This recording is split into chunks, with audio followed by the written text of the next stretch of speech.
Halo, apa kabar saudara? Semoga Anda sehat selalu dan tetap semangat.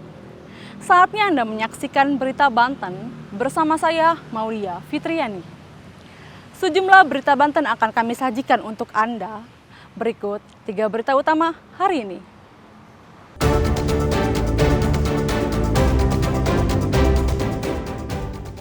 Lima 50 rumah di Lebak rusak akibat pergerakan tanah.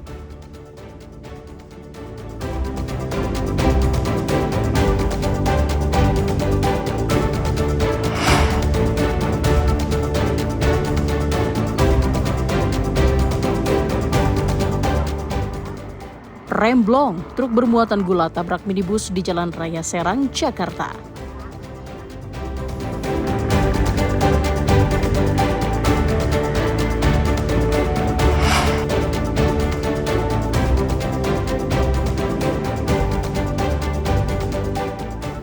Libur Natal dan Tahun Baru, tingkat hunian hotel di Anyer meningkat.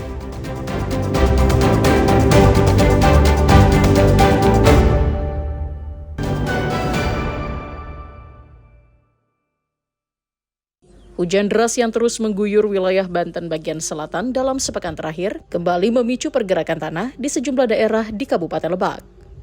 Yang terparah terjadi di Kecamatan Cikulur, di mana ratusan rumah mengalami rusak ringan, 50 rumah rusak parah, dan 15 rumah ambruk rata dengan tanah. Peristiwa ini tersebar di 4 desa, yakni Cigoong Utara, Sumur Bandung, Anggalan, dan Muara II. Hingga warga mengungsi ke rumah sanak saudara dan tinggal di tenda sementara.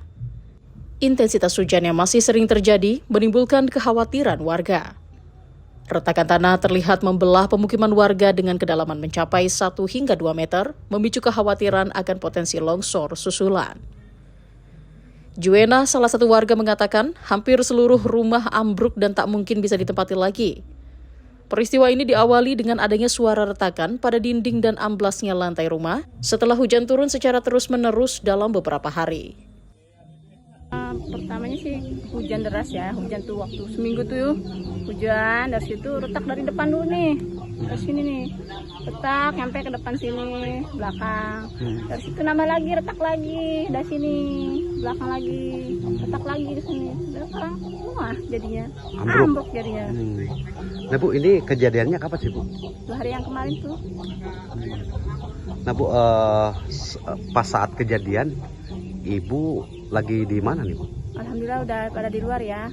Saya udah rencananya cuma mau direnovasi doang, dipotong, ternyata ambruk semua. Begitu pula yang terjadi pada rumah Nurdin yang seluruh dinding rumah mengalami kerusakan parah setelah rumahnya mengalami pergeseran. Ya awal mulanya hujan deras gitu kan ya. Terus kami kan nggak tahu kalau misalnya di sini ada mau kejadian kayak begini ya gitu. Terus pagi-pagi kisaran jam 5 kami mau sholat subuh, kelihatan kedengeran gitu kan suara ada suara gitu, drek gitu kan gitu. Nah di situ kami bangun gitu. Pas kelihatan ini ternyata si tanah ini udah robah gitu, udah ke bawah. Pas dilihat ya kok jauh amat gitu bedanya, langsung belah gitu kan si rumah. Sementara Habibi, Kepala Desa Cigoong Utara, mengatakan akibat dari pergerakan tanah tersebut ada 15 rumah warga ambruk rata dengan tanah, 50 rumah mengalami kerusakan sedang dan berat, dan 244 rumah rusak ringan. Di sini memang terindikasi ada di 2 kampung Pak, di Kampung Hambur dengan Kampung Marga Mulia. Kalau total keseluruhannya di Kampung Hambur itu ada 3 rumah yang memang itu betul-betul rusak parah. Kemudian yang di Kampung Marga Mulia itu ada 14 rumah yang 1 itu rusak parah. Sisanya 13 rumah itu ringan gitu Pak. Saat ini pihak desa bersama instansi terkait sedang melakukan penanganan darurat dengan mengungsikan warga terdampak. Bantuan telah disalurkan oleh TKSK Kecamatan, Tagana, Dinas Sosial Kabupaten Lebak, serta BPBD Kabupaten Lebak. Ariel Maranus dan Sajwa Pratama melaporkan dari Kabupaten Lebak.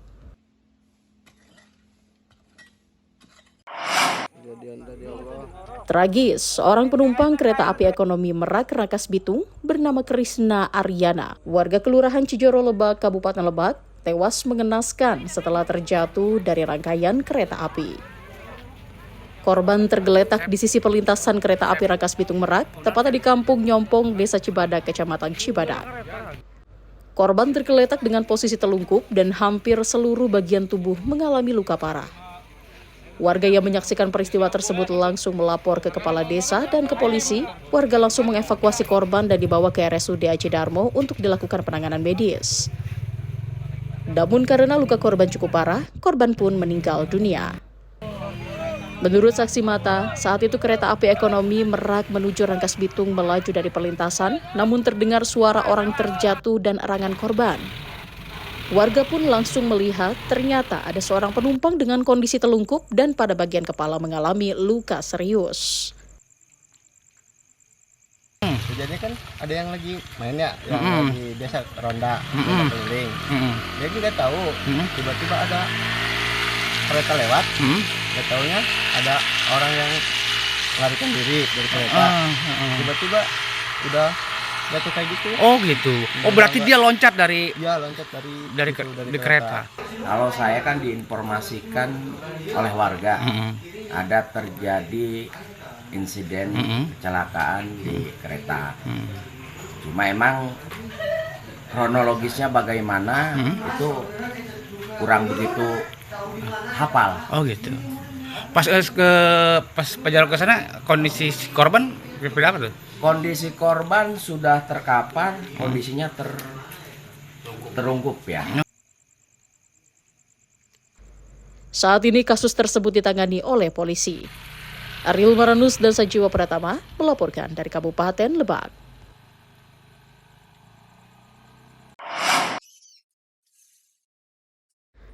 Pelaku pencurian semakin nekat saat beraksi.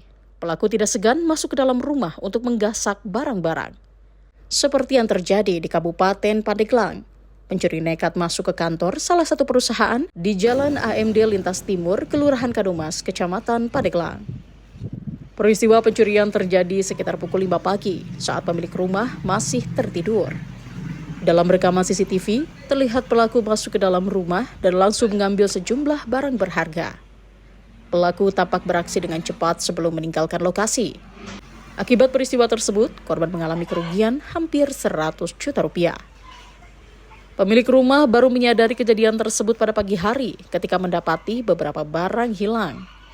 Setelah memeriksa kamera pengawas, pemilik rumah baru mengetahui baru saja menjadi korban pencurian. Kemarin kejadian sekitar pukul 6 sih. 6 ya. Pagi ya? Pagi. Awal dia mungkin ke bawah dulu, kebetulan mobil gak dikuncikan. Jadi dia nyari-nyari barang di dalam mobil, gak ada, mungkin gak ada apa-apa. Kemudian dia naik ke atas. Yang ketahuan satu orang. Barang apa aja yang dibawa sih, yang dibaling itu? Kemarin itu ada 2 buah handphone, 1 drone, dan 1 laptop, sama 1 JBL stiker. Korban langsung melaporkan kejadian itu ke polisi dan berharap pelaku dapat tertangkap. Ariel Maranus dan Septiana Wahyudi melaporkan dari Kabupaten Pandeglang.